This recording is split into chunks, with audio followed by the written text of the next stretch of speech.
apapun infonya sampaikan ke Rasika. Kita masih di Ngobras, ngobrol asik di Rasika bersama Bia dan juga Tegal, dan masih bersama Mas Anggit Perdana Kusuma dan juga Mas Muhammad Al-Habsyi.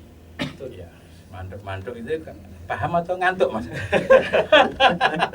Oh ya, pasti paham lah. Apalagi kita bisa juga memahami para perokok itu ya. Perokok ini ada kegelisahan tadi dan naik terus, tapi kok bilangnya kalau ada peredaran rokok ilegal tadi apa? Pendapatan turun. Iya, betul. Ya. Kalau ilegal naik, pendapatan kita turun. Gitu. Kalau saya ini anti rokok, makanya rokok itu tak bakar satu persatu. Oh, kalau bakar iya. pabriknya kan ada kena proses hukum ya kan. Betul. Kata Cak Londong sih ya. Ya, terus ada nggak itu apa peraturan undang-undang apa saja ini yang mengatur tentang cukai hasil tembakau? Mungkin bisa dijelaskan. Oke, untuk aturannya tadi dari di undang-undang, itu Undang-Undang Nomor 39 Tahun 2007, Yang tadi. Perubahan dari Undang-Undang Nomor 11 Tahun 95, itu terkait cukai. Lalu ada juga kalau nanti mungkin ada teman-teman Rasika pengen buka pabrik atau mungkin pabrik rokok, itu ada juga di PMK terkait Peraturan Menteri Keuangan Nomor 66 Tahun 2018. Itu kalau nanti mungkin ada pertanyaan, nanti akan saya jelaskan sedikit untuk tata cara untuk pendaftaran sebagai pabrik rokok itu juga ada. Oh, kalau mau buka pabrik rokok, ya kan paling gampang, yang penting ada kuncinya dibuka aja. Tapi kalau buka diriin pabrik rokok, itu kan modalnya juga besar banget. Betul ya. sekali, betul. Iya, itu peraturannya itu ya tadi. Iya, jadi kalau secara umum itu di Undang-Undang Nomor 39 Tahun 2007. Itu. Jadi masih ada kan atau kemungkinan masyarakat atau yang ingin jadi pengusaha dalam rokok ini masih terbuka lebar ya. Terbuka lebar sekali. Ya, tapi katanya tadi dibatasi, diawasi. Betul, karena gini, cukai ini dasarnya adalah atau latar belakangnya adalah memang untuk pengandalian, bukan untuk apa kalau kita dikendalikan, bukan untuk dilebarkan, tidak. Memang tetap ada tapi dikendalikan, karena tadi pada dasarnya cukai ini adalah barang yang menimbulkan efek yang negatif untuk kita dan masyarakat ataupun lingkungan hidup. Dikendalikan itu dibatasi produksinya atau gini, apa ini? Jadi gini, yang pertama karena tadi menimbulkan efek yang negatif tadi, jadi untuk segala jenis, jangan sampai gini, rokok ilegal ini salah satunya kan mereka tidak melalui uji lab. Sedangkan yang legal itu ada uji labnya, takaran nikotin, tarnya semua sudah terukur. Jadi seumpama gini, barang ini manusia tuh masih bisa mentolerir untuk takaran sekian, makanya dibatasi. Kalau untuk yang ilegal itu tidak tahu kita kandungannya apa, lalu berapa takarannya, lebih berbahaya. Kaitannya dengan kesehatan kita. Betul, ya kan, sekali. Karena takarannya nggak jelas. Betul. Kalau pabrik kan juga dikendalikan, diawasi, ya kan, kandungannya, ya kan, nikotinnya, tarnya, ya kan, ya. Terus kalau manfaat cukai hasil tembakau sendiri itu?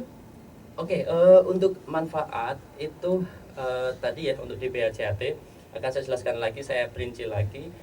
Untuk DPHCHT itu 50%-nya kan 100%, 50% itu adalah bahkan 90% itu untuk kesehatan dan juga kesejahteraan masyarakat. 90% dari hasil cukai itu. Betul.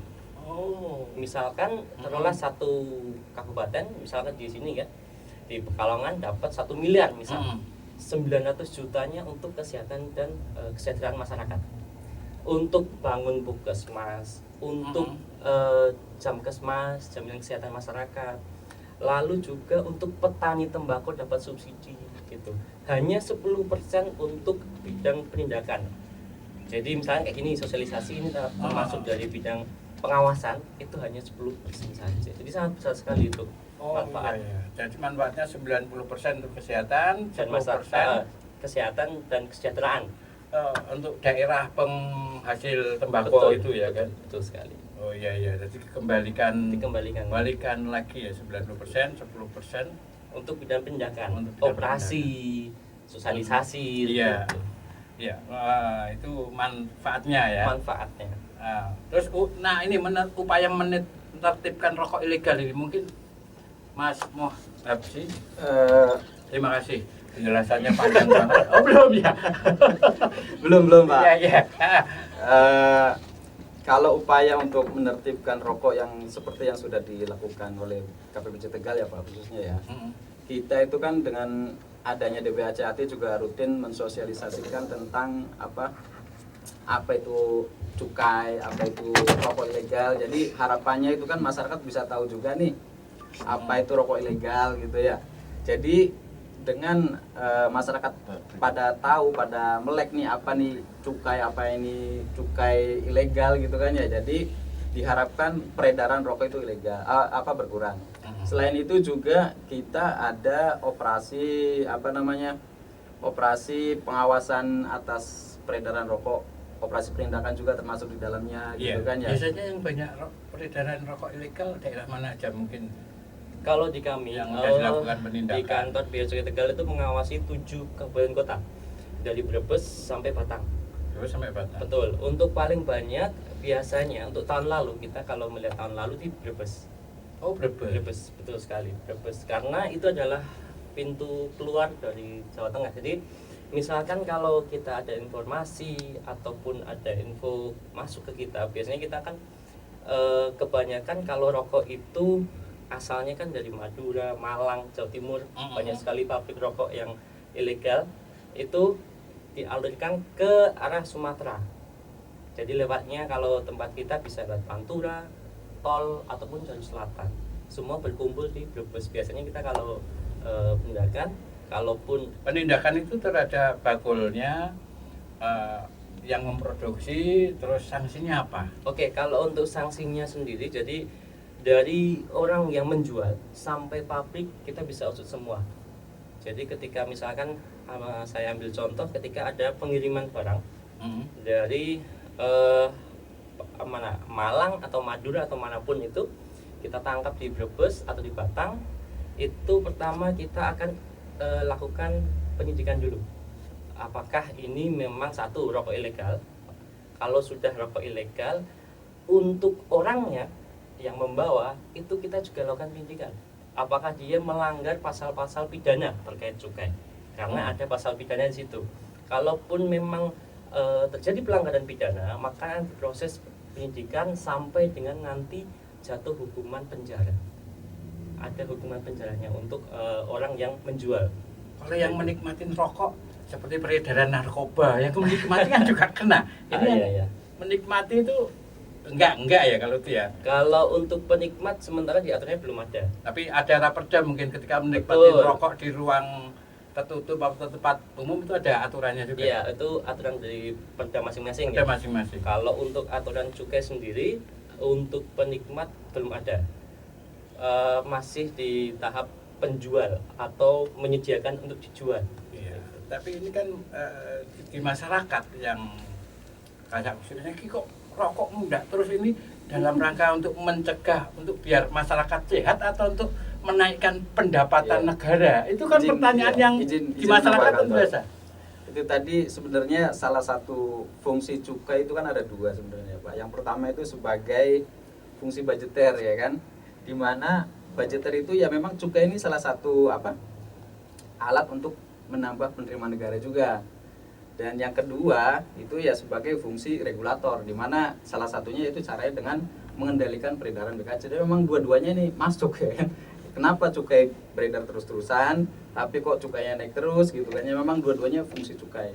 Gitu, Pak. Oke. Ya, oke. Dan ini ada yang tanya nih di kawan Rasika, ada Diki di Sejeruk Seragi. Nah ini mungkin hampir sama tadi yang saya tangkap dari masyarakat umum penikmat rokok ya. Iya. Termasuk bakul rokoknya ya kan. Dan rokok sepi naik terus ya kan. Nah ini kenapa harus naik terus harga rokok? Akhirnya banyak rokok ilegal yang bermunculan. Jangan salahkan penikmat rokok pindah ke rokok ilegal. Terima kasih.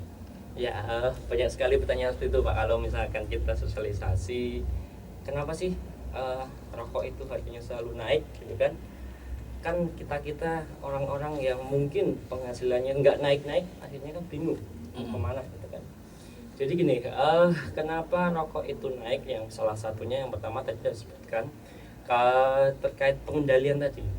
Jadi ketika rokok itu naik, itu sudah dihitung Pak. Misalkan gini, anak-anak yang seharusnya belum bisa merokok, itu jangan sampai dia bisa membeli rokok itu. Jadi misalkan Belum boleh ya? belum boleh gitu. Belum bisa, Belum anak bisa. bisa ya kan? Ya, Dan makanya yang punya itu kan- bisa itu biasanya ular. Ya terus lanjut. Betul sekali. Jadi jangan sampai gini kan, kita miris juga ketika misal melihat mungkin adik-adik saya, dan ponakan saya masih SD dia udah merokok. Jadi dengan adanya kenaikan itu salah satunya untuk membatasi juga agar anak-anak yang belum cukup umur ini belum bisa merokok. Kecuali kalau sudah bekerja mungkin sudah penghasilan Nah, tuh. ketika harga rokok tinggi kan Murah, daya ya. beli anak-anak kecil itu kan Kan kalau ini Pak, kalau uang saku masih 5.000 10.000-an nggak bisa kalau beli untuk yang 30.000 gitu kan. tapi jarang bisa Nah, itu ketengan ya. ngejar. Ngejar. Iya, Iya. iya. Itu untuk satu pengendalian Pak untuk kenaikan. Jadi dan juga sudah diukur setiap bulannya kita melakukan namanya HJ. Jadi kita pengecekan harga jual eceran. Harga jual eceran itu di masyarakat seperti apa sih? Karena di rokok itu sudah ditentukan Pak. Misalkan HJE-nya 25.000. Tapi kok dijual di pasaran kok melebihi itu. Jadi akan ada nanti penyesuaian kembali. Seperti itu. Oh ya, nah ini kan rokok ilegal. Tadi kaitannya dengan masyarakat, silakan yang mau buka atau membangun pabrik rokok, silakan. Izinnya juga ada, masih diberi kesempatan. Nah terus kaitannya dengan rokok yang sudah beredar ilegal, biar legal itu gimana? Artinya kan tinggal mereka udah mencetak ini ya kan rokok, dan betul. kemasannya bagus-bagus. Saya Betul. pernah diberi teman saya rokok itu memang ya rasanya beda sama yang asli ya, yang legal ya kan, bisa batuk-batuk lah, enggak nikmat lah. Ya itu biar mereka jadi ilegal, biar jadi legal itu syaratnya gampang atau rumit sih?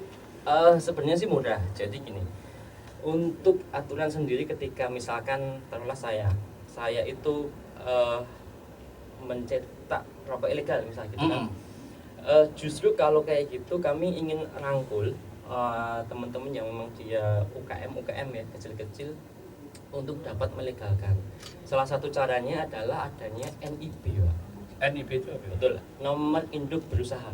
Nomor induk berusaha. Oke, jadi di PMK 66 tahun 2018 itu salah satu syarat yang paling utama itu adanya NIB, nomor induk berusaha. Jadi pengurusannya itu di DPM PTSP, Dinas Penanaman Modal Terpadu Satu Pintu itu. Oh iya, Ya, di tiap situ. kabupaten atau Ada kota itu. ada ya? Ada. Jadi ke situ nanti saya ingin membuat NIB karena NIB sekarang online juga Pak, sangat gampang sekali. Sampai berapa tuh kalau izin kayak gitu? Kira-kira biar kawan naskah yang Itu gratis Pak. gratis. Gratis Pak. Oh, gratis nih yang rokok Gratis. ilegal ya kan? Gratis Pak. Gratis biar jadi legal. Dan malah mahal, kalau jadi legal malah mahal. Tadinya kan saya tahu ada rokok yang biasanya mereknya tuh mirip-mirip. Betul, betul. Ya betul. kan? Betul sekali. Dan kemasannya juga bagus. Betul. Harganya misalnya 7.000, padahal kalau di itu kan bisa 30. Betul Nanti sekali. kalau dilegalkan berarti mahal atau gimana? Gini, kalau gini daripada saya misal jual barang ilegal, was-was, karena gini Pak, pidananya juga nggak main-main Pak. Ketika saya menjual rokok ilegal, Oh itu iya, pidana iya. penjara, pidana denda juga ada Pak. Oh, Jadi- pidana denda, pidana penjara. Ada. Oh, mending berusaha ayam aja dilegalkan, Iya. nggak dicicik nggak masalah ya kan? Iya, betul Daripada sekali, jualan Pak. was-was karena sewaktu-waktu Betul. kena tindakan ya kan? Betul sekali Pak. Mm. Ya, kami harapkan kalau yang ada mungkin bisa lah kita konsultasi kantor kami, bisa diurus itu. Jadi pendaftarannya lewat DPM. PTSP, PTSP. itu untuk mendapatkan NIB. Hmm. Lalu ketika bisa mendapatkan NIB, setelah persyaratannya yang semuanya sudah terkumpul, itu bisa ke kami untuk melakukan yang namanya pengecekan lokasi. Pengecekan lokasi. Pengecekan lokasi, ketika sudah lolos pengecekan lokasi, nanti ada permohonan namanya NPP PKJ, nomor pokok pengusaha barang kena cukai. Mhm. Jadi ibarat kata NPP PKJ kayak kita SIM. Oh, iya. Sama. Kalau NPPKJ bahwasanya Izin nomor praktek gitu ya? izinnya betul, izin praktek untuk pabrik itu berusaha.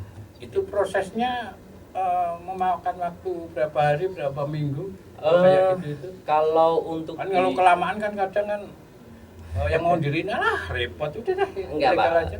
Enggak, kalau di kami insya Allah kalau misalkan sudah lengkap itu 3 hari, cek lokasi 3 hari, cek lokasi Dari udah cek lokasi. dapat izin itu, betul, terus dicek lokasi. cek lokasi 3 hari itu ada BA ya, keputusan bahwa dia layak atau tidak untuk mendapatkan izin itu. Setelah itu ketika ada 3 hari nanti pengajuan NPPKJ ya, NPPKJ kurang lebih 4 hari lah, seminggu lah. Seminggu. Ya. Itu aja kadang nggak sampai itu dah. Memang kalau sudah nggak masalah dengan dokumennya udah jadi. Ya, terus ini tanggapan Bea Cukai dengan adanya ini apa rapeda larangan merokok dalam gedung di Kabupaten Pekalongan atau di daerah lain lah yang masuk wilayah Bea Cukai Tegal. Apakah kira-kira akan ada pengaruh ini pendapatan negara dari cukai hasil tembakau ketika merokok itu dibatasi, dilarang untuk di gedung-gedung gitu? Kalau itu kan kita lihat dari sisi ini ya Pak ya, kesehatan mungkin ya. Kesehatan memang kalau cukai ini berbanding terbalik sama kesehatan. Kalau dari pihak bea cukai itu tidak ada masalah Pak untuk pendapatan kami ketika misalkan ada peraturan daerah larang itu tidak masalah. Mungkin itu juga sebagai bentuk pelayanan mungkin di Pemda itu agar terhindar dari asap rokok. Ya, karena ada juga perokok pasif ya kan. Betul, Pak. Dia Betul. tidak merokok tapi ikut kesehatannya terganggu. Betul, karena ada perokok yang mau nggak mau perokok pasif ikut menghisap. Iya, iya. Tadi saya mau nanya apa ini tadi? Sekilas ada tapi saya lupa. Tapi kita break dulu aja ya. Siap. Ya, kawan Rasika nanti kita lanjutin lagi tetap di ngobrol asik di Rasika.